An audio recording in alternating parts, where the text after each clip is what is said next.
महाराजा मानधाता ने ब्रह्म ऋषि वशिष्ठ जी से अनुरोध किया, हे मुनिवर, यदि आप मुझसे प्रसन्न हैं तो कृपा पूर्वक मुझे कोई ऐसा व्रत बतलाएं जिसको करने से मेरा सब प्रकार से कल्याण हो। महर्षि वशिष्ठ ने उत्तर दिया, हे राजन, यूं तो सभी व्रत उत्तम हैं, परंतु इनमें सर्वोत्तम है आमल की एकादशी व्रत।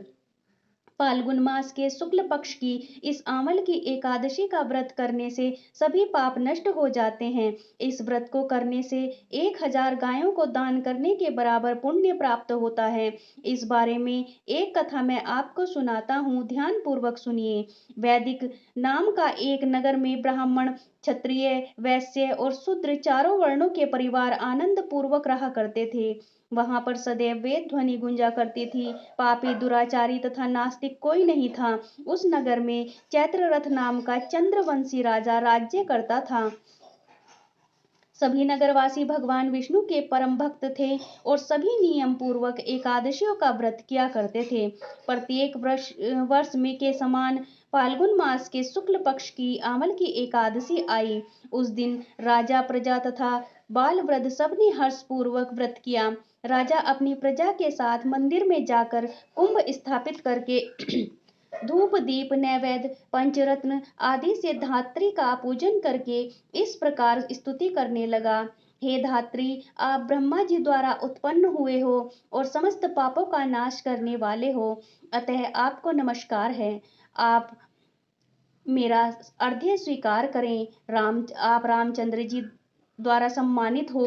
मैं आपसे प्रार्थना करता हूँ कि आप मेरे समस्त पापों को समूल नष्ट करें।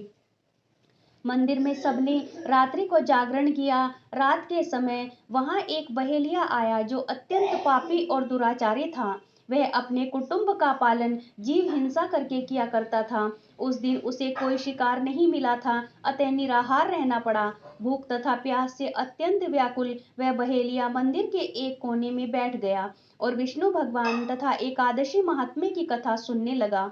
इस प्रकार अन्य मनुष्यों की भांति उसने भी सारी रात जागकर बिता दी। प्रातःकाल घर आकर उसने भोजन किया। कुछ समय बाद उस बहेलिया की मृत्यु हो गई। आंवल की एकादशी का व्रत व जागरण करने के कारण अगले जन्म में उस बहेलिये ने राजा विदुरथ के घर जन्म लिया। उसका नाम वसुरथ रखा गया। युवा होने पर वह चतुरंगिणी सेना तथा धन धान्य से युक्त होकर 10,000 ग्रामों का पालन करने लगा।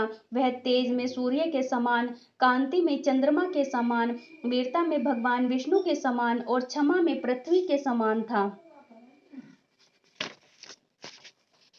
वह अत्यंत धार्मिक, सत्यवादी, कर्मवीर एवं विष्णु भक्त राजा बना। प्रजा का समान भाव से पालन, यज्ञ करना तथा दान देना उसका नित्य कर्तव्य था। एक दिन राजा वसुरथ शिकार खेलने के लिए वन गया। देव योग से वह मार्ग भूल गया और रात्रि हो जाने पर उसी वन में एक वृक्ष के नीचे सो गया। थोड़ी देर बाद पहाड़ी मलेच्छ वहां आए और राजा को अकेला देखकर मारो मारो की आवाजें लगाते हुए वसुरथ की ओर दौड़े।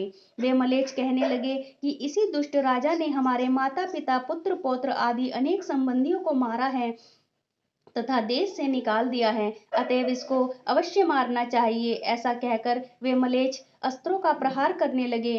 अनेक अस्त्र शस्त्र राजा के शरीर पर गिरते ही नष्ट हो जाते और उनका वार पुष्पों के समान प्रतीत होता। अब उन मलेच्छों के अस्त्र शस्त्र उल्टा उन्हीं पर प्रहार करने लगे, जिससे वे घायल होने लगे। इसी समय राजा को भी मूर्छा आ गई। उस समय राजा के शरीर से एक दिव्य स्त्री उत्पन्न हुई। वह स्त्री अत्यंत सुंदर, वस्त्रों तथा आभूषणों से अलंकृत थी, मगर उसकी भ्रुकुटी टेढ़ी थी और आंखों से लाल लाल अग्नि निकल रही थी।